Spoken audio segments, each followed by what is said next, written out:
They don't hear me though. But they don't hear me though. But they don't hear me though. When I hop on the beat, I'm gonna be something like an oddity prodigy. Oh my god, he be rocking these beats of modern day Socrates. I'm unlocking the lock with no key. I'm not what they thought I would be. No mockery, fucking to see my cabinet of curiosities. Twilight zone beside my bone. I'm split. I need like 5 mics on inside my dome. There's no lights on. You get what I mean? I'm by gone. When I write my song, really wanna bite on like snakes. I say, better get pythons. When I write my wrong, despite how long they never wanna break or be bygones. Mind of a comic, always thinking of new material. Out of the box, the way I kill these beats is serial. Even though the verse is hot and blasting through your stereo. They don't really hear me though. They don't really hear me though. They don't really hear me though. They don't really hear me though. They don't really hear me though. They don't really hear me though. They don't really hear me though. They don't really hear me though. Yeah, it's time to clock in again, hopping the wave, get to the booth, make draws start dropping again, stopping, never been no option, cause my competition been flopping again, topping the 10 best rappers coming out of my city, got them all sobbing again, plotting to win, but I got a question, when is hip-hop gonna start hip-hopping again, Haters mobbing again, shocking to see them all start flocking again. I'm gonna get the mic cocked, but I can't let y'all's blood get on my conscience again. I'd rather fuck your girl and after take the bitch shopping again. And she gonna come back knocking again, sopping wet, gotta start mopping again. Girls guess they never give a fuck unless I'm popping pills, sipping lean. Y'all say anything so you can cop a deal, so it seem. I've been proud of all my shit, I keep it real, being me. But if I gotta really rap, I shoot to kill, R.I.P. And they don't even know. Been giving y'all this heat, you sleeping and it really show. It's time to wake them up with shit that make the speakers blow. But they don't really hear me though. They don't really hear me though. They don't really hear me though. They don't really hear me though. They don't really hear me though. They don't really hear me though. They don't really hear me though. They don't really hear me though. They don't really hear me though.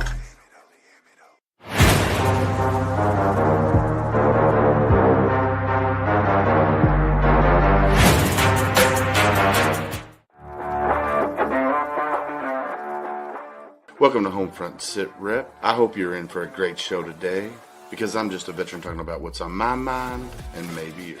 You can find HomeFront Sitrep on Apple, Amazon, Spotify, or wherever you find your favorite podcasts. You can also check out HomeFront Sitrep's YouTube channel. Buckle up, the show is starting.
Welcome everybody to a Sunday edition of HomeFront Sitrep. How is everybody doing?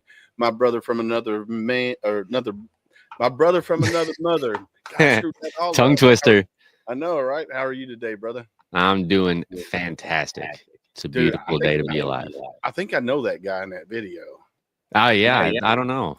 You may have met him a couple times. A couple times. Yeah. So, how's your day going, Ryan? It's going good, man. I had a pretty productive morning with the wife and kiddos, dropping them off at school and getting some of my chores done for the day. And got to watch. I'm watching Dragon Ball Super again. I'm a nerd with Dragon Ball Z, so I love it. But yeah, I'm rewatching that and got to watch a couple episodes of that and just kind of hang out with the wife. She's off work today, so. Nice. Yeah. How about you? Well, it's been a not so good night. So when I went to bed last night, of course, I've had this sinus infection and I got my CPAP machine and it's just, goes up my nostrils. And it my nose is so stopped up right now that my machine is up to like 19, trying to push the air through. Hmm. Well, that keeps the wife, the better half, awake. So at like 02:30 this morning, she's like, "Hey, you need to go in the other room." Yeah. So, so, so I got up and went in there and laid on the couch for a little bit, and then didn't go back to sleep until about 7:30 this morning. Oh, geez. And as she's getting ready to go to work, she's like, "Hey, Stephanie got sick, and can you take mom to the hospital or to the doctor's appointment that she had?" Because Stephanie was supposed to take her to her appointment, and I was like, "Sure, I can take her." Of course, I haven't had very much sleep, and Yeah. so I'm sitting there on the couch, and I was like, "Well, I need to get up and get moving, because if not, I'm gonna go back to sleep and miss the appointment." Yeah. So on the calendar, it said the appointment was 11 o'clock.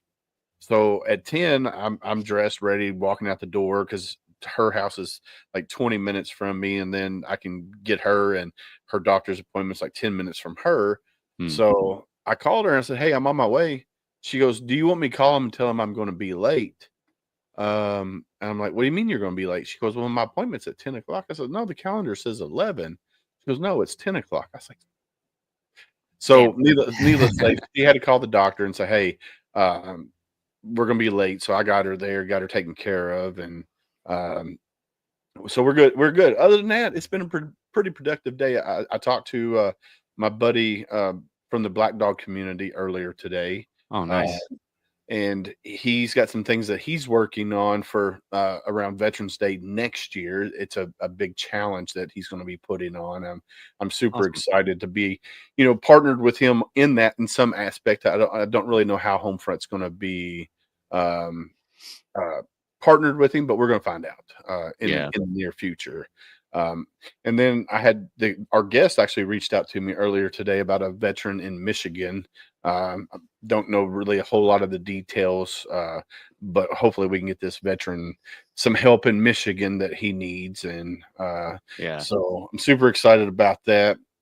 And then I'm super excited to learn about his for-profit business that he has. It's called U.S.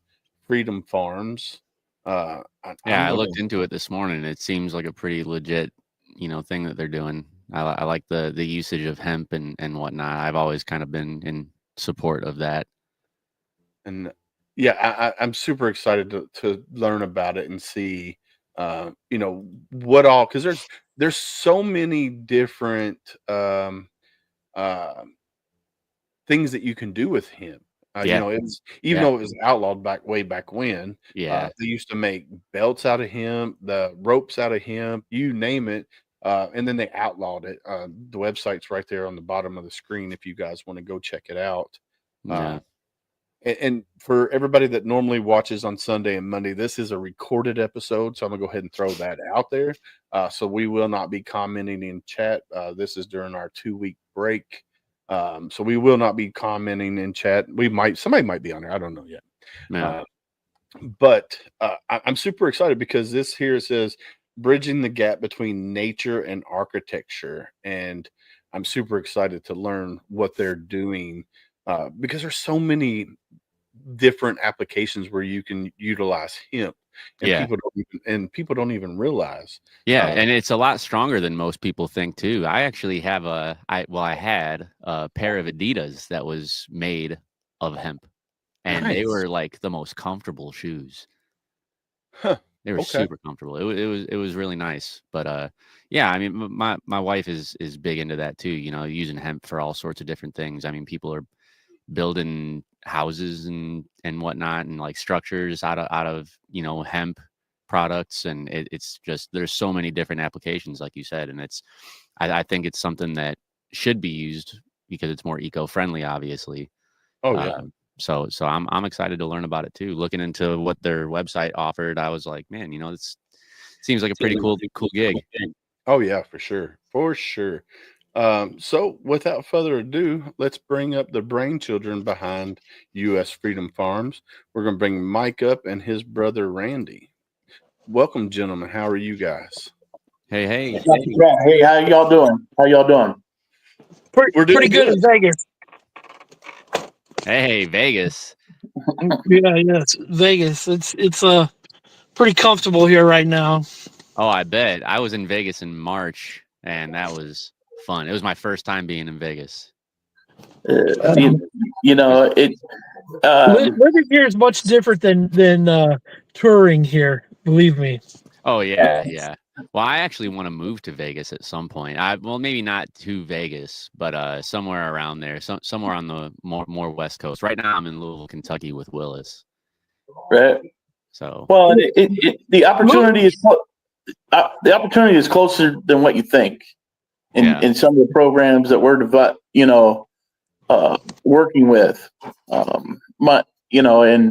and with the USDA and creating an environment that somebody could actually be their own, a vet being their own business and developing hemp products right along, because the USDA is looking for preferred products. But I can introduce myself and introduce Randy, and we can go about some of the other intricate details of what we can do as veterans, as communities, and working in our communities moving forward in an opportunity, right? Yeah, definitely. Can't wait to hear about it. Yeah, let's start off with Mike, you introducing yourself and a little bit about your military background, and then we'll get Randy to introduce himself as well. My name is Mike Hasted.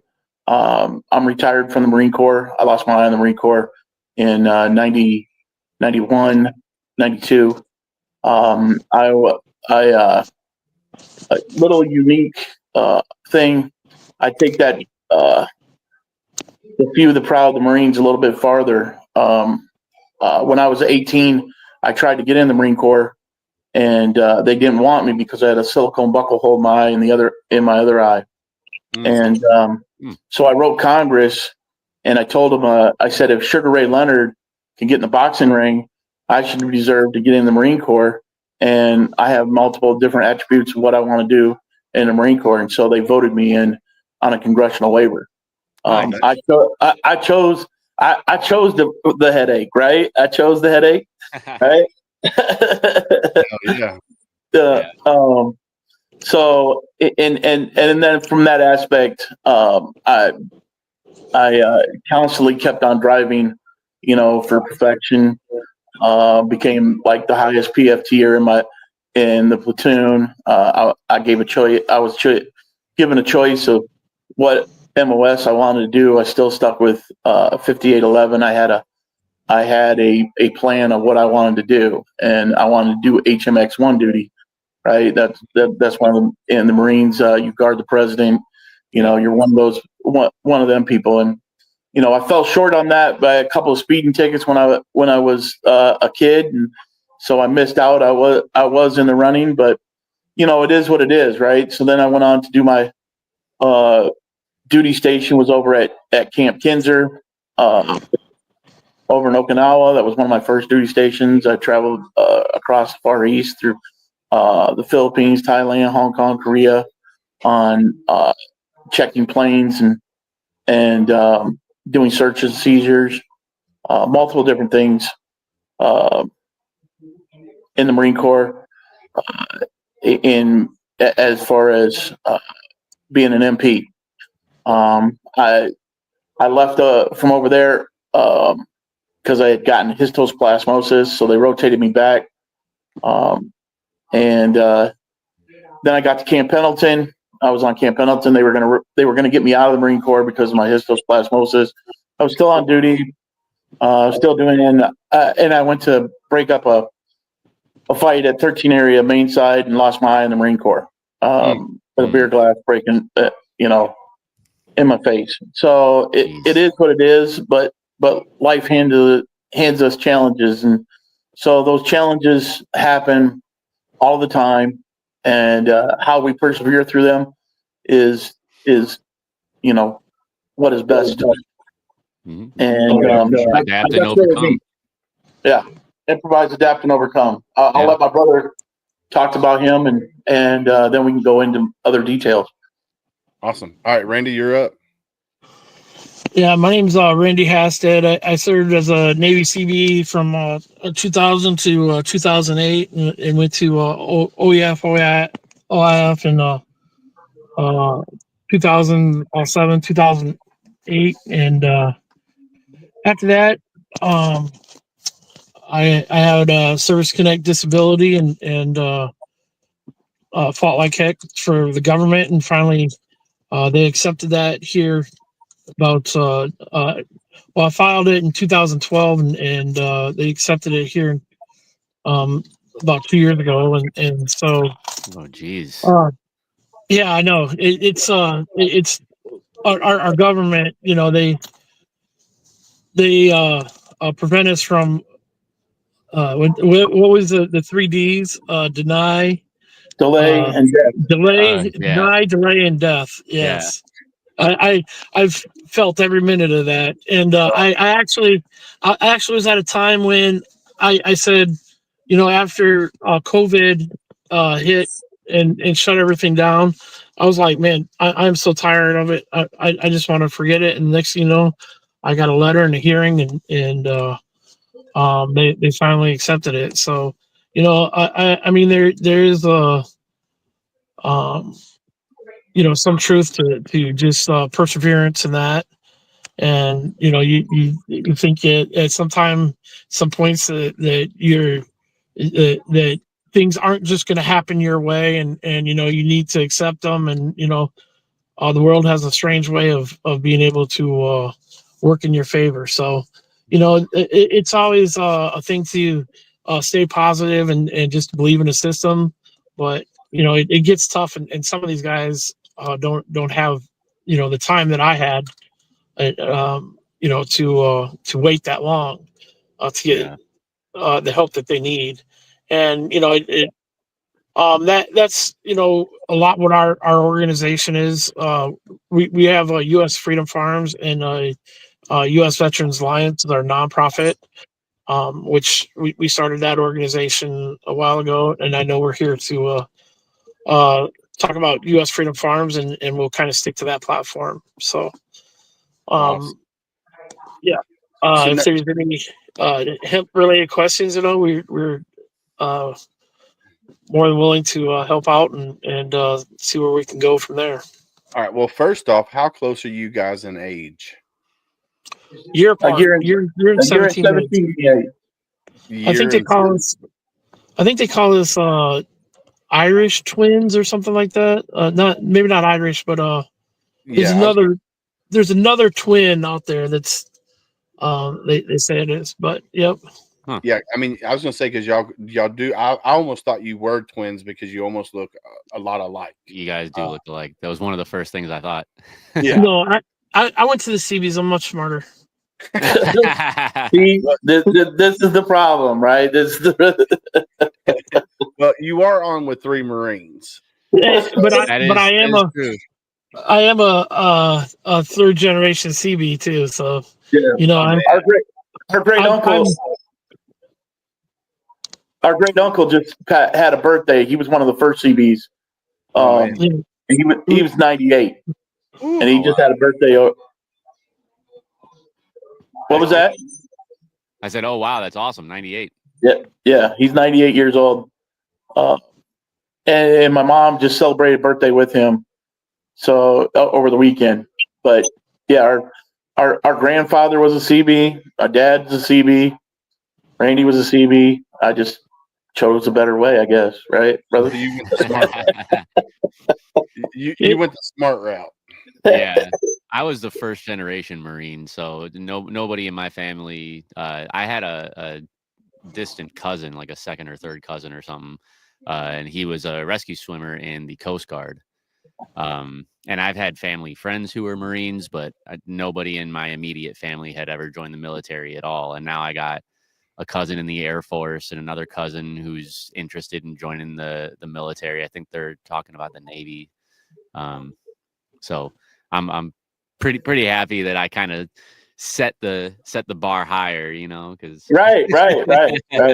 I'm gonna set the bar a little higher for you. My dad's dad started out in the Navy, went Marines, went Army, then went Coast Guard. Oh, geez. So he served in all of the branches, and I never met the man. Like, I never met the guy ever. My older sister was just been born. Of course, she's 2 years older than I am. That's the only grandchild that he got to meet was her when she was a baby. But military lineage, or however you pronounce that word, goes way back in my family. I mean, we got family that fought in the Civil War. Wow. And so it goes way back. So Right. for me, joining the military was something that I was going to do, which I knew at a very early age. I just didn't know what branch. And then now both my daughters are planning on going to the military. And I said, you can go to any branch, just not the Marines. That's what I tell my stepdaughter all the time. She's like, well, Dad, what would you do if I joined the Marines? And I'm like, you wouldn't. Right. So, and you know, if my daughters come to me and say, hey, I want to go to the Marines, I would strongly advise them not to. But if their mind was set to join in the Marines, I would say, okay, let's do it. But you're not going, we're going to find a path that's going to work for you when you get out of the military. Yeah. So like my oldest daughter wants to be an FBI agent. So I'm like, all right, you need to go Air Force. Mm-hmm. You need to go CID, and then, or you need to go security forces, then CID, and then into the to the FBI. And then my youngest daughter wants to be a medic, and then she wants to be a high school history teacher. So being all these around these Marines here, it reminds me of a story. There's a CB standing on top of the hill, and one of the staff sergeants sends his squad up the hill to take the hill from the CB. One of the Marines comes running back down the hill and says, "Staff Sergeant, it's a trick. There's 2 CBs up there." oh man, It's a trick. that's crazy. That's crazy. Yeah, good times. Good times. So let's learn a little bit about U.S. Freedom Farms because I'm super excited because, like we were talking at the beginning, there's so many things commercially, residentially that you can use hemp in construction materials. Same thing with the fiber and CBD operations, and so there's just so many things that you can do with hemp that a lot of people don't equate, creating stuff with hemp because of, for one, it was outlawed way back when they outlawed marijuana and all that crazy stuff. So let's get into U.S. Freedom Farms and why you guys started U.S. Freedom Farms. Well, the best way. Let's start out with this right here, so that everybody can, look around. 90% of your vision we can make with industrial hemp. Mm-hmm. That's one of the biggest statements, right? So now I'm looking at this phone, and the phone case can be made from industrial hemp, right? But we're not even going to go into that level where we can go. Also, it can be an electrified plant, right? And so now we can make connections and electrify it, and using it in our cords of our phones, right? And so when we start breaking down the uses and what we need to expand our minds on what we're trying to achieve, right? The perception of achieving something is by how we achieve it through our perception, right? So if we understand our perception, we should be able to achieve it. And so even with that, the United States flag that's behind you, right? One of the first American flags was made from industrial hemp. Hence, this is our T-shirt, right? Here, let's see if I can bring this up, right? Oh, nice. Right. This is our T-shirt is Hemp Boss Betsy Ross, right? So if we're understanding who Betsy Ross is and why we wanted to go and get into that whole aspect, the United States wouldn't be here unless we used hemp fibers to bring the ships back across the seas. They were some of the most durable items that were made, the sails and the ropes, and we had to pay our taxes in industrial hemp by growing it so much. Henry Ford's made a car that's made out of some of the polymers and ran on hemp fuel. We have a hemp we have a hemp fuel program that we're putting together right now.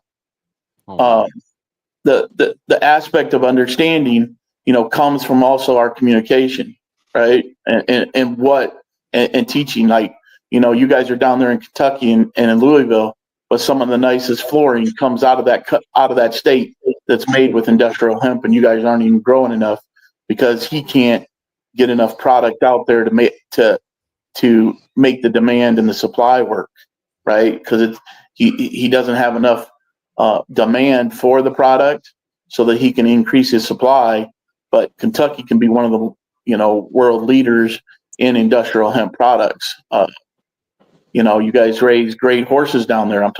We just had a conversation, me and Randy, with a guy that's from Kentucky down there about doing horse betting, right? And so, I try and bring these tracks together so that people can understand it's just not one aspect, right? Yeah. So, and we can also go into food on how we're producing our food.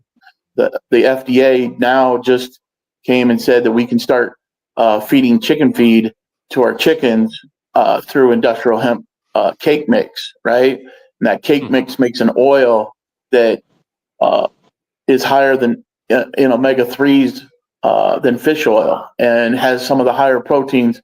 I think Randy, isn't it like 30 grams of protein or something like that? I'm not exactly sure right offhand. I wasn't prepared to know exactly how much grams of protein are in the hemp. I didn't even know it was edible. Yes, hemp seed is edible, right? Oh, hemp seed is edible. You can find the hemp seed shells in Walmart right now, and that's super high in omega-3s. It's very healthy for your heart. It's incredible the many facets that can be achieved through this plant. Yeah, there's a lot of uses for hemp out there, and it's definitely an under utilized commodity. I know there's a few stores here in Kentucky that does make some hemp products, especially in Bloomfield, Kentucky. When I was growing up, I remember seeing the hemp store there in town in Bloomfield, and they made clothes out of hemp. They made belts out of hemp. They a little bit of everything. And then you get your hemp seed oil, the hemp seed itself. That are supposed to be really good for you, medicinal purposes. And unfortunately, when they made Mary Jane illegal, they in turn did the same thing with hemp because they're so closely related.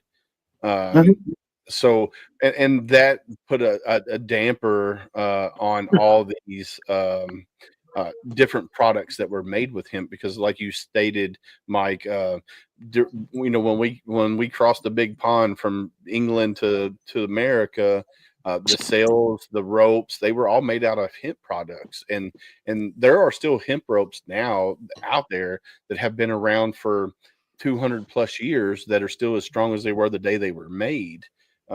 So and I know we do have a few hemp farms here in Kentucky that I'm assuming supplies for the flooring and stuff like that. Yep. So.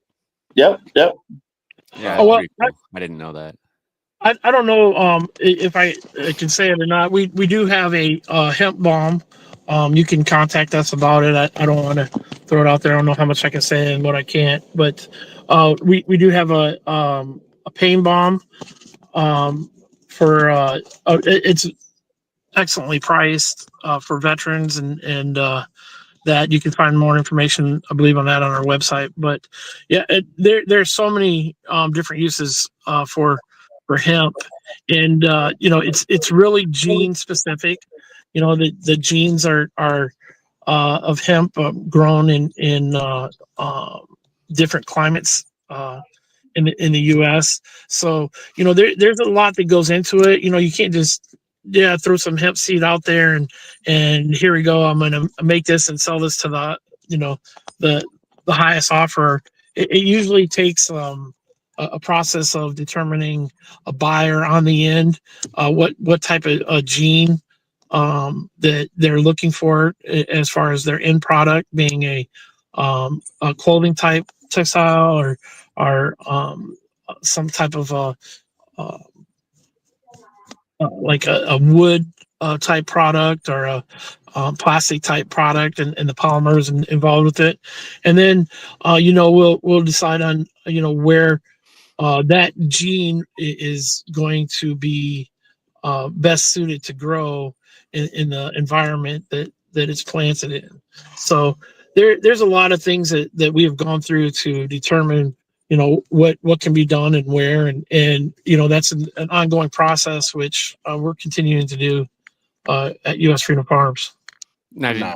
did you say a balm like for pain, like you yes, we arthritis, soft tissue, bumps, bruises, muscle pains, everything like that. It's not going to help like your acute pains, like your cuts and things like that. However, it does have some shea butter in it and some specific vitamin E's and lotions that will help in the healing and revitalization of skin too. So it's a pretty healthy organic product. now is that Nice. infused I with shouldn't like call it- CBD or?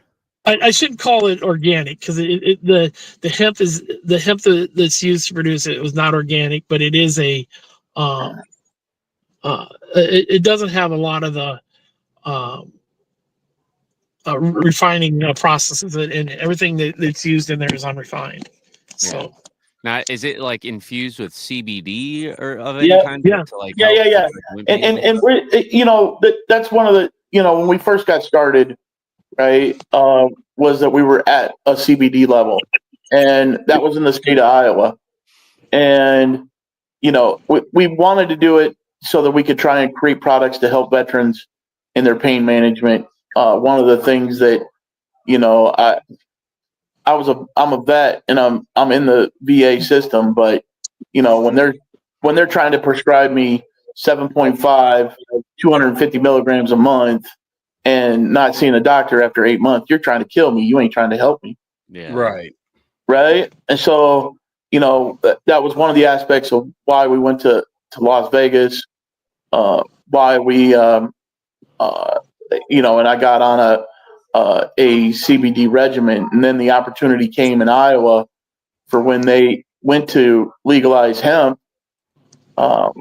We got an EDIL from our nonprofit and went into the state of Iowa and set up a program. I reached out to the Secretary of Ag and told her what we wanted to do. A lot of people during COVID took that COVID money and then just went and bought a new truck, whatever, blah blah blah. We set up a program. We set up a program that we wanted to bring veterans in and small rural communities and communities back together because really that's the heart of America, right? And we're both from Iowa, and we believe that this is a good third rotationary crop for farmers, and we can get veterans back into it. And reaching out to the Secretary of Ag, she's like, "Well, I got the person that you want to talk to." And so then we set up a conversation with Senator Tom Shipley from the state of Iowa, right? And I ran over the program, and me and Randy talked with him. He's like, "Mike, Randy, I want you guys to come on down and have me have some lunch with us." And so we went down to his favorite restaurant and had lunch and told him what we wanted to do. And he's like, "Well, matter of fact, can you guys come over and sign the bill with the governor?" And so Randy went up there, signed the bill, got a governor's pen, and we started presenting this opportunity. And this was in 2019, 2020, right? And so then from that aspect, we also quickly realized after our endeavor for 2 years, and probably I don't know, 6, 7, maybe $800,000 in debt, that CBD isn't for the American farmer. We better think of something real fast, or it's going to get real ugly. So again, we improvised, adapt, and overcame. Right. That's the true spirit of it. We went and came up with the industrial program and presented down at the state of Iowa, because Senator Shipley was like, Mike, we're having problems down there. They're on the verge of changing the amount of acreages, of what we're going to be able to grow, and what can we do? So we put a presentation together for the state of Iowa. Went down there, talked with and he's a Republican, and he talked with one of his friends across the aisle that was a Democrat, and they liked what we had to say. And consequently, that day that we gave that presentation to both of them, they're like, Mike, can you guys get over to the subcommittees and do that same presentation? And I think we can get something done. Yeah, we'll take the time out to do it. We walked over there, walked across the way, and walked up. He put us into the subcommittees, and there was a couple other groups, and I'm not trying to hate on the National Hemp Association or anybody else, but if you're going to be in there, you better bring enough ammo to make sure that you're ready to change somebody's mind, right? And you only have a limited amount of time. And one of the things that the senator asked me when I was up at the table talking with them is that, well, Mike, my farmers say that there's a weed problem with our with our hemp. They're constantly battling it. And I said, excuse me, Senator, but there's not a weed problem. There's a problem with, what type of material they're growing. A CBD plant grows on 4 to 5 foot spaces away from each other, and weeds do get in between there. But what we're talking about is a male plant, and it wants to be the boss of the field. It's going to eradicate any weed, and it's going to go 10, 12, 25 feet tall, and it's going to look like long grass. And, you're not going to have those problems. And so, part of that basis and the other explanations of what we could do, as far as rotationary crop and helping the American farmer in the soybean and corn, that they will actually benefit. And we're doing a study right now with the Soybean Commission on a rotationary crop, because one of my farmers, he grew soybeans one year, and then the next year we put in CBD hemp, and then the following year he put CBD back, or soybeans back in. Well, the difference was the first year he got 50 to 52 bushels an acre. After growing the hemp, he got 90 to 92 bushels an acre and not putting any input costs in. So when you're starting to talk about numbers like that and helping the American farmer, and somewhere around the state of Iowa subsidizes the corn yield, and it could be from 40 to 60% of the corn yield, right, that they're subsidizing. Why are we putting all these deficit monies on the American taxpayer? Because that's what they're going to do. That's where these monies come from, these subsidies, right? So when you're starting to be able to help with input costs and creating a sustainable economy through an industrial hemp program, people and showing the money, people start to light their eyes up, right? Because you get down to it, it is your taxpayers' money that's funding America, and Absolutely. and that's the situation. So on that recommendation from us down there, they changed the acreage from 40 acres up to 300 to 350. It's a little, there's some little gray areas in there that you have to battle back and forth with the state of Iowa, but that happened within 2 months, and we're pretty proud of that, because senators just don't change their minds in 1 to 2 months. They have to do another session. They got to go on vacation. They got to make sure their families are all right, and this, that, and the other, and they'll get back to you. But that's usually our work on when we get into those House legislatures. But this one was pretty. They were pretty cool. It was pretty accurate. I mean, it happened pretty fast. we're pretty proud of that. We'd like to go into other states and organizations presenting the same idea. We do this in multiple different areas. We talk in the Native American communities, all South Dakota, down to Oklahoma, New Mexico, Arizona, California, Nevada, and just starting to keep moving, keep pushing forward. Right? I mean, dig your heels in and push back. Yeah, That's what it is. But those are the opportunities. When we're talking about veterans owning businesses and creating different ideas, use your mind, bring us ideas, and we can help facilitate your business in moving forward. The USDA wants these bio preferred products, right? And one of the things that we learned was that they will guarantee up to 80% of the loan in a bio preferred program, right? When you're talking about numbers and what they're wanting to do, let's build America. Let's not start. Part of the thing with COVID was it exposed our supply lines, and anybody knows in the military, if your supply lines are exposed, there's going to be problems. yeah, Right? And that's why me and Randy talk about this is a veteran military mission to move forward and connecting logistically communications, the aspect of what's being grown across America, because people don't understand, right? And that first line of communication has to be the understanding of we can do this. Down there in Kentucky, you guys got a lot of cotton gins, I imagine, right? Yes. Right?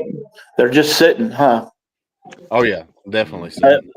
I got a farmer, the Riverdale cotton gin, and he has a patented way of repurposing them and putting him and being able to create a textile down there, right? And easily we can put that position together and go to the USDA and get that thing up and running and start creating a textile and putting the veterans communities back to work. Man, that's awesome. yeah. So I was looking over here at the Kentucky Hemp Association, and I was looking at all the different locations in the category. Like this one here is in Owensville, Kentucky. It's apparel CBD. I see CBD skincare CBD, apparel animal care CBD, other CBD raw materials. And then you got this one: apparel, animal care, skincare, building materials, CBD, energy, biofuel, food and beverage, machinery, paper, plastics, raw materials, seed, oil, seed grain, seed planting, other textiles. So, like I said, there's a whole list of names of businesses here throughout the Kentuckiana area. So all of Kentucky, Southern Indiana, some in Ohio. So Cincinnati, this whole Kentuckiana area, and it's amazing to see that there's so many different aspects of using CBD or hemp to create CBD oils, which everybody knows there's a whole plethora of medical reasons why you could use CBD, ranging from anxiety to PTS to joint pains and stuff like that. And no, I love what you guys are doing. It's amazing. So the for-profit business that you guys have here, how many? So you've done some. Let me go back to y'all's website here, because y'all have done some projects here recently. It looks like there's what 1, 2, 3 projects on your website. So you got Las Vegas Superstructure Home, the hemp fiber grow operation, the Aurora multi-unit building Las Vegas. And then you got the Mesquite multi-unit project as well. So is that's all projects that you guys are working under U.S. Freedom Farm, or is that like How does that work? Well, okay, so those projects like the Aurora project, the Mesquite project, those are all developmental projects, right? That we're trying to put some of our material into, right? And that's part of understanding the problem, right? And I know the one aspect that you said, they've got plastic, they're all of that, the connections. It's making that connection. So I can produce as many boards as I want to, but if I don't have people understanding the uses of those boards in the projects or being price competitive to say lumber or steel, right? Then they're just going to keep on doing their aspect of lumber and steel, unless it's subsidized by the government.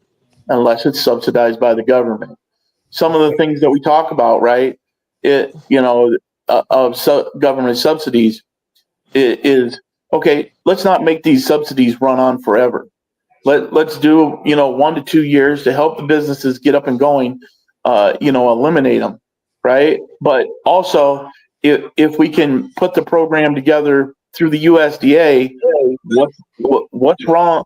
What's wrong with if the USDA wants to give out an 80% guaranteed loan on a preferred product, that they couldn't help a veteran with their and using cross lines, when veterans can go and get a VA loan on their house. If the USDA would step in and say, hey, we want them to be using U.S. Bio-preferred products, and then the veteran goes and get his VA house, right, built, and saying, hey, we want to put this standards into their house, right? So now we're using two kinds of different finances to help fund that project to make those materials affordable, right? But then we take it one step farther. Hey, if the veteran wants to live out on the farm or create the material for his house, then let's let him farm the land, right? Let's let him help him get it farmed, get it up and going, because really it only takes 40 acres to build all of the material inside a 17 to 2,000 square foot home, right? But when you say you're only going to grow 40 acres, that doesn't meet the ability to turn on the motor even for the processing center, right? We need to have, these processing centers need to have like 20 to 40,000 acres being ran a year, right?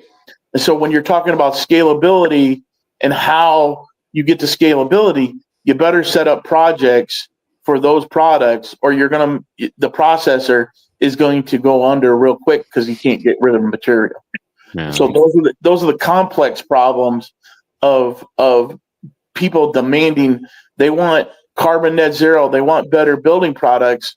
Well, we've got to hold these government agencies. The government came to us and down there at, what was it, Fort Bragg, it's something different. It's down in North Carolina now. They changed the name. What they changed Fort Bragg to? What's the name of it? Right. They changed it to something else. Yeah, they changed it. Yeah. Right.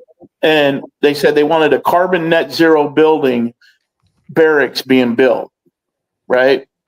Nobody really understands what that statement means. Carbon net zero means that you have to account for everything that goes onto that land that is taking that material down. Footprint. It's leaving a carbon footprint. The semis, the cement trucks, the mining equipment, everything that it takes to produce that end product, that end building, is giving off carbon. So all that is considered a carbon footprint, and carbon net zero means that you are removing the carbons that you have used in that building by the building. I don't know how. I mean, it's kind of tough to explain that, but that what hemp does, if you were to use hemp would actually pull carbon out of the air when it's being grown, when it's processed, and when it's a final end product. So that's how you're going to get to carbon net zero. Otherwise, what people are just trying to achieve right now is this net zero, meaning that your building is returning energy back to the grid. And so there's a difference between carbon net zero and then just plain net zero. And when they're asking for carbon net zero, that's hard to obtain. We are putting together houses right now, tiny homes. Excuse me. We have plans for the ability to make a carbon net zero house. Heck yeah. Unlike like people say, oh, we built a hemp home, right? They've built it a structure, and then they've put hemp herd into the middle for like insulation and some other products. We're talking about this whole home, from the guts, the studs. When you're talking about you can electrify it, you could use it and create electrical current through the wiring, right? And this is something that maybe I won't, I shouldn't probably bring on, but we'll put the challenge out there if somebody wants to find out more. But if you know what graphene is, right, and you interlock some of the fibers of hemp fibers into graphene and twine that together, and you guys all know what the Marine Corps digital print is. It looks like a TV screen when it goes crazy, right? Yeah. Right. Now let's just picture this: you electrify that, and the picture becomes clear, and you have a camera that takes the picture from the back, and that front is now invisible, and you've created invisible, hardened, because graphene is one of the hardest substances. You've almost created bulletproof camouflage. Oh, dang. So you can go down if you want to go down those thought processes. That's how far our lineage goes, right? Right. I mean, if we're trying to establish a better way, answer me this: what do you think? All that paper is made of up there in the government. What would be a paper contract worth to the federal government if you could do that with industrial hemp here in America? Oh God. Yeah, huge. Yeah. Well, that's the possibility. That's what we try and present to people, and understanding how we can control our own destiny rather than we're on the outside coming and bringing us everything, right? I mean, if we know that we can make a blanket that's one of the best materials for between $5 and $10, then how much is a blanket for really for cost to the federal government and FEMA? What kind of contract would that be worth? A pretty good penny. A ton of money. Yeah. Yeah, it'd be a ton. Right. So that's why I say those cotton gins down there are particularly interesting. It's not like I don't do my research. I am reconnaissance. That's one of our first things that we're taught in the Marine Corps. Right. Oh yeah. And so when you're doing that stuff and you understand that mentality, the ability for us to build America better from within is at our fingertips. It's us being able to associate all of those things. Right. Yeah. Yeah. I'm only a project manager and developer. My brother's the vice president, and Bill, our vice president. But we all think innovatively, right? And my brother brought up one of the instances that he had to trade lumber for stakes. What was that about, Randy? Over there in Iraq?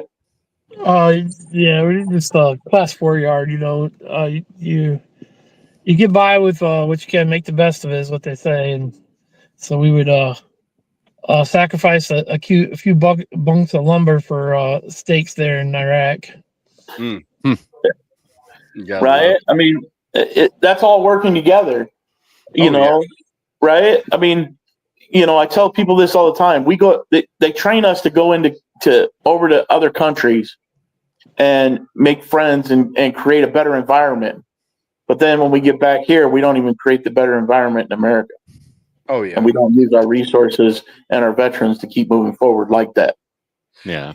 Yeah, that's been a long battle, focusing on veterans here in our own country and taking care of them. And there, hemp farming would be a good way to give back to the veteran community and make it a tiny home, a tiny home building out of nothing but hemp, all the way from the studs all the way out to the exterior of the building.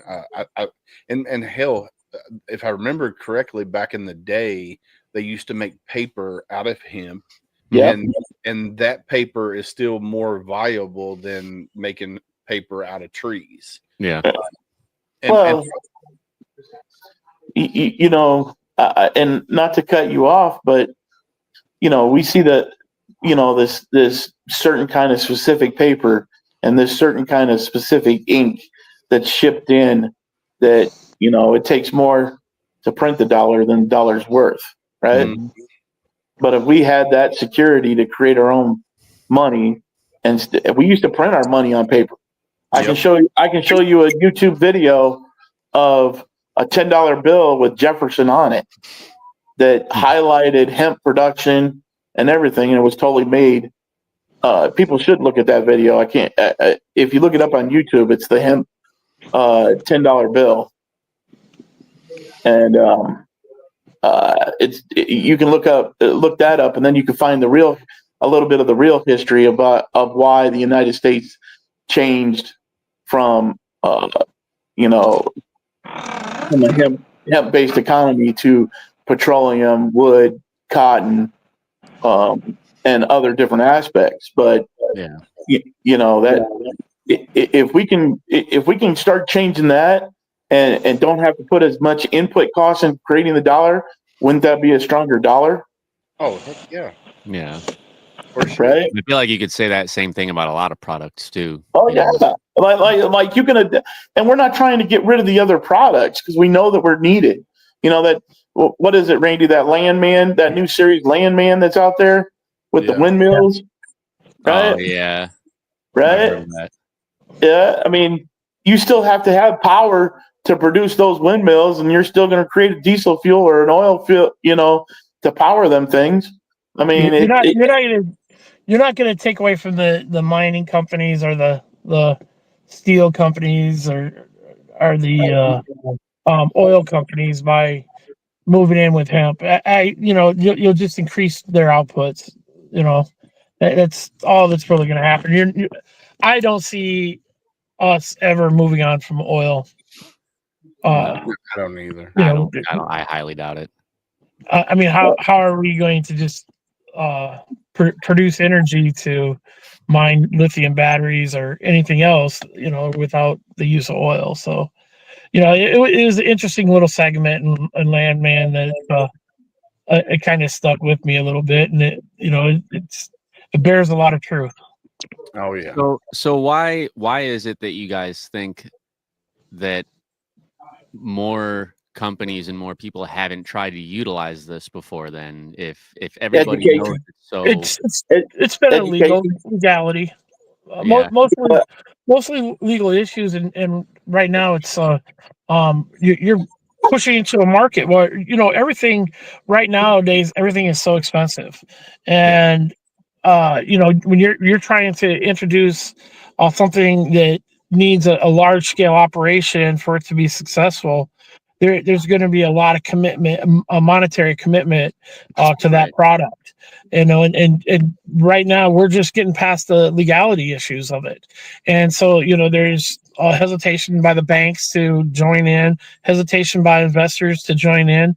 But the thing is that the more and more that you see the opportunities of what hemp can create. And we live in a world where we're all structured different. People want to believe that they're doing their part to live a clean life and not leave a carbon footprint. There's absolutely a market for hemp here. And we have to respect all that in general, to those types of people. And even us, we do want to provide a better environment for our children going forward and their children as well. So anything that we can do to slow down the effects of the carbon that we're putting into the air right now is a beneficiary. And hemp and other type of natural grown materials like bamboo and things like that are a way to lead into the future and creating another market that's not going to replace anything that we're doing right now. Mm. Well, guys, I tell you what, I'm super excited to learn more about you guys and the U.S. Freedom Farm, and then when we bring you guys back and talk about the U.S. Veterans Alliance, which is your nonprofit, and what you guys are doing there with that as well. I'm super excited about that. But I want to thank you guys for coming on and hanging out with us for this hour and talking about U.S. Freedom Farms. And I'm hoping everybody goes checks you out. I'm gonna put the website back up on the screen here real quick.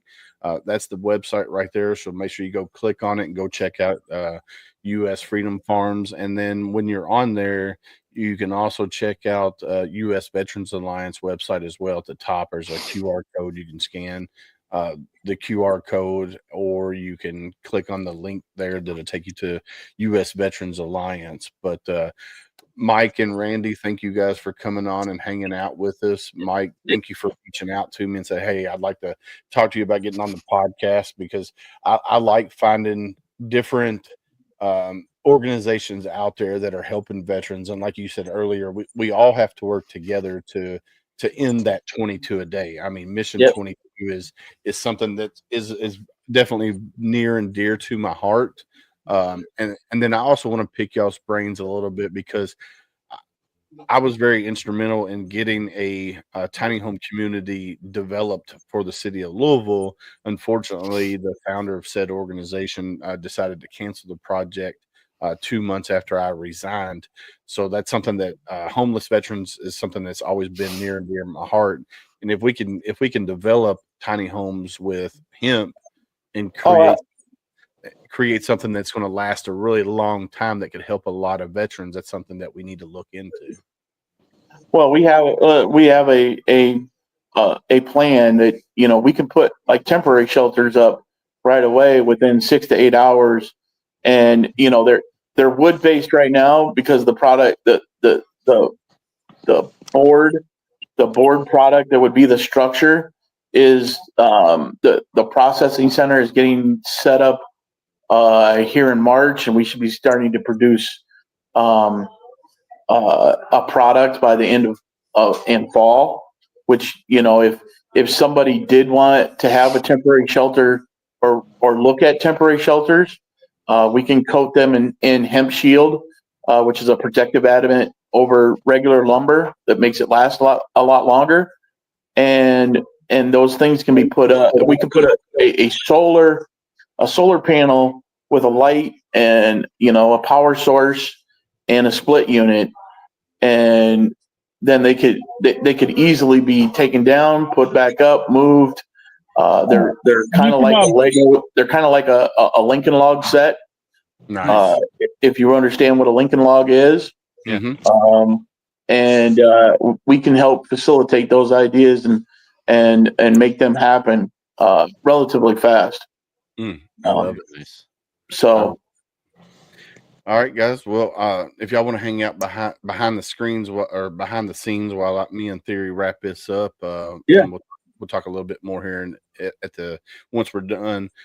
Mike and Randy, thank you guys for coming on and hanging out with us. Yeah, nice to meet you guys. Appreciate it. Nice to talk to you guys. Semper Fi, brothers. Yep, Semper Fi. How cool was that, Ryan? That's awesome, man. I see a lot of real big benefits coming from all that. Oh So yeah. Oh, yeah, for for sure. sure. Yeah, I mean, there's like I said, a lot of people don't realize the use that you can utilize hemp for.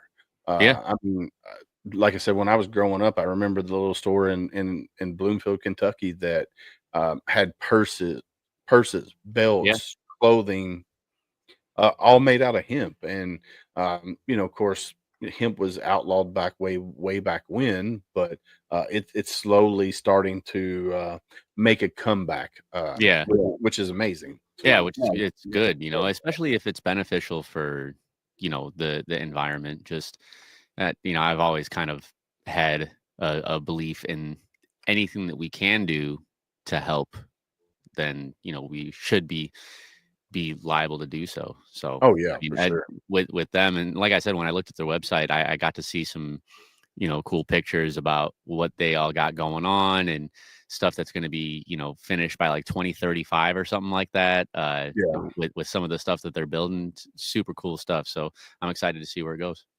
yeah, you and me both, man. I'm excited to see where they're going to go, and man, it's going to be awesome, I think. Yeah. So I want to give a shout out to our partners, Heroes Media Group, Reach Across America Radio, Veterans Voice Radio, and Military United podcast streams. You can find Homefront Sitrep on reachacrossAmerica.org/radio.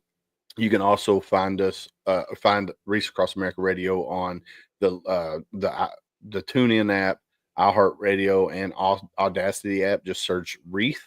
Homefront Sit Rep is live on Thursday nights at 11 p.m. Eastern. The link is right there, scrolling across the bottom of the screen, so you can go there to that. And if you're a veteran and you're in crisis, reach out to 988*1. If you're a family member of a veteran or just somebody who's in crisis, you can dial 988. And the good thing about dialing 988 is if the person you get connected with, you're not vibing with them, and they're not, uh, you're just not vibing. Just hang up, call back, and you'll get somebody totally different. You can text them, you can go online, you can chat with them there. So let's play that commercial real quick. Yeah.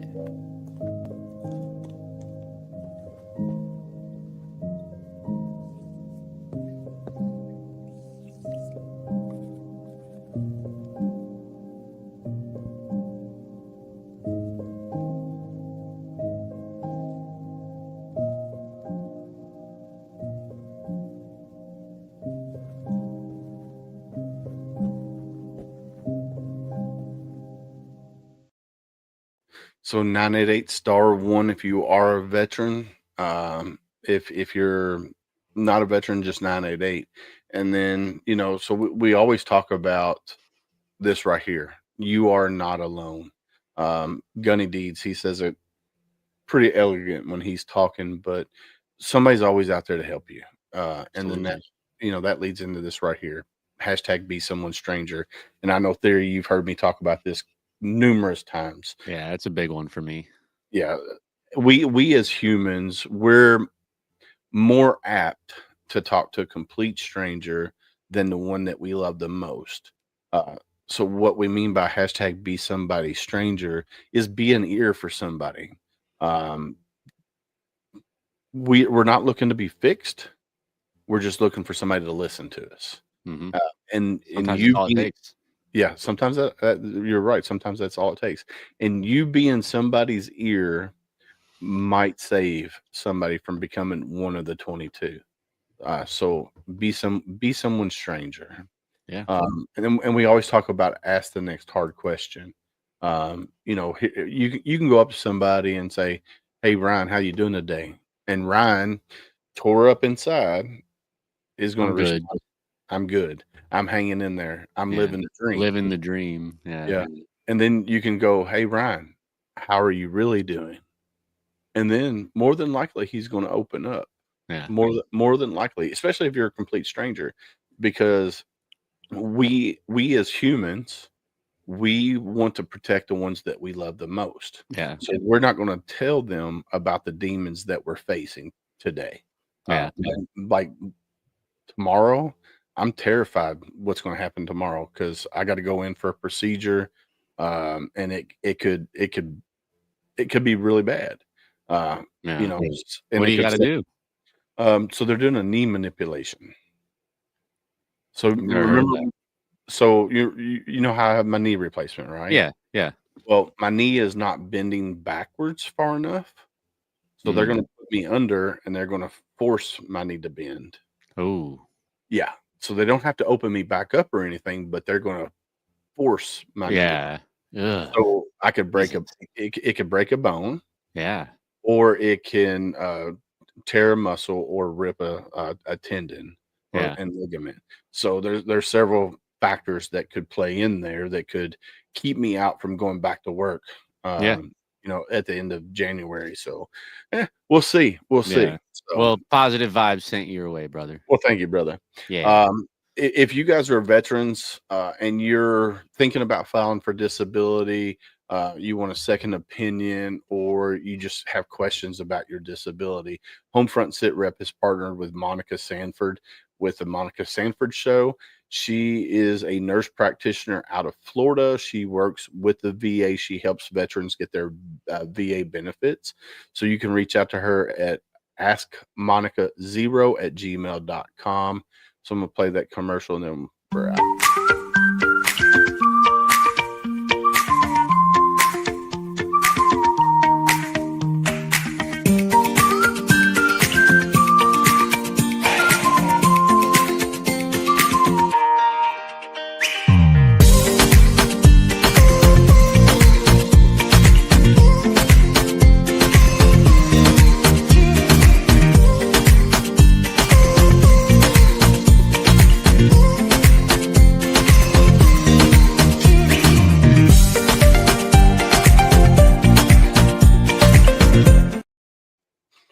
My head's bobbing still because the music.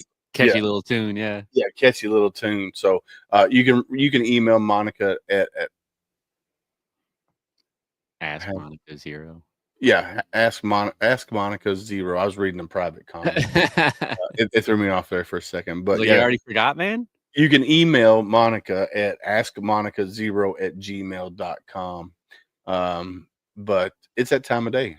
Been a great show tonight. I can't wait for the next one when we have them to come on and talk about U.S. Freedom Alliance, which is their nonprofit. So I'm super excited about that. That'll be in January after we get back from our 2-week break. Yeah, Christmas is coming up. You excited? Dude? I am excited because I get to spend it with my children and my wife. Yeah. But holidays have always been rough. Even before I joined the military. So my brother passed away in 94. And then I joined the Marine Corps in 97. So holidays were already rough before. Yeah. But then when you join the military and you lose people while you're in the military, your brothers or sisters, it just makes the holiday season even worse. Yeah. But I have to look at it this way. I have a beautiful life here in Mount Washington with my wife and 2 children, and my oldest will be 18 in February. Oh wow! And then she's going to be heading off to college. Yeah. So this is so we do a tradition in our house that our kids put the angel on top of the Christmas tree. Well, this year was my youngest's turn to do it, but since Grace will be out of the house next year, Julie's like, "Hey, let her do it because it's her last one as a child, technically." Yeah. So it's bittersweet. We're with both children. Holidays have always been rough, and sometimes I love my wife dearly, but sometimes she just doesn't understand. And when I told her that holidays have been rough for 30 plus years, she takes it as like, I don't enjoy spending time with them, and that's not exactly what I meant. It's just that we think about the ones that we lost over the course of our time. Absolutely. And it just, it's one of those things. It's tough for me too. I understand that because I was really, really devastated and this friend of mine wasn't in the military, but he was one of my best friends for a very, very long time. And back home in Chicago, he was in May of 2021. He was actually shot and killed. He was just wrong place, wrong time, and he caught. They just shot at the car that he was in, and one of the bullets went through the rear windshield, and grazed his neck, and he bled out on the way to the hospital. And it was a really devastating time. I was here actually in Louisville. I was home when I found out, and I just remember like smacking my back against the wall and like just sinking down. And I was bawling. And I'm very, very close with his mom and his stepdad, and I make it a priority every time I go visit Chicago, because I always go to Chicago for the holidays, for Christmas. It's a big holiday in my family, so we always go there every year. But I always make it a priority every time I'm in the city to go see her, because it was her only son, and it's got, as parents, you're not supposed to bury your child. Your child is supposed to bury you. You know what I mean? It's not supposed to work the opposite way. So I can't even imagine what it's like, losing your child like that. So I get that it's rough, and people I lost in the military, it's very, very difficult sometimes around those holiday seasons where it's very family oriented, friend oriented. And but like you said, man, you just got to keep it pushing and, try to carry on their name with honor. Right. Oh yeah. And that's something that we talk about here on Homefront. As long as you could continue to say their name, their memory will never be forgotten. Absolutely. So you got to keep saying their name. Yeah. That's like Reese Across America Radio. The Reese Across America is going on this weekend. So, or actually, it might be today. I don't remember. It might be this weekend. But go out there and look up Reese Across America, buy a wreath, take it to a veteran cemetery and put it on a loved one, or just put it on somebody who doesn't have family anymore. Have multiple wreaths. And the good thing is, when you go to Reese Across America and you buy a wreath, you can actually donate $5 of each sale. So that if the wreath is $17, $5 of that will go to a nonprofit to help veterans. So go check out Reese Across America Radio. Go buy some wreaths and put them, and go to your local cemetery where there's veterans, and put a wreath on there and say their name out loud. That way their memory's never forgotten. So go do that. Go check that out. Yeah. But it's that time of night. It's it's a great episode tonight. Thank you, Ryan, for coming on and hanging out with me. Of course. Anytime. You know that. Oh, I know it. I love it. I love it. So like we always say on Homefront Sitrep, stay safe out there. We got your six.